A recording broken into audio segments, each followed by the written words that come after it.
সম্মানিত দর্শক, মগরাহাটের হোমিওপ্যাথিক চিকিৎসক ডাক্তার আনোয়ারুল হকের একটি লেখা হোমিওপ্যাথি কবিতা অ্যাকোনাইট।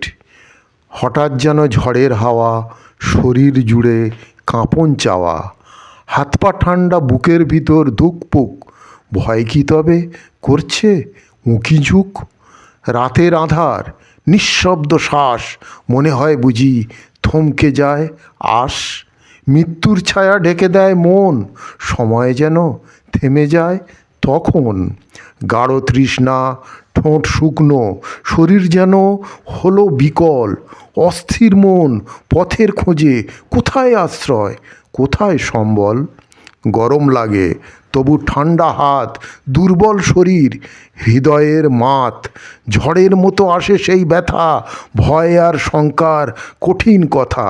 তীব্র জ্বর, মনে হয় বুঝি আগুন দহনে গা জ্বলছে আজই।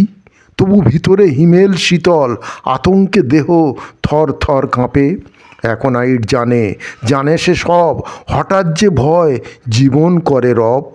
ঝড় এলে যেমন গাছ দোলে, তেমনি প্রাণ আজ আতঙ্কে ঝোলে।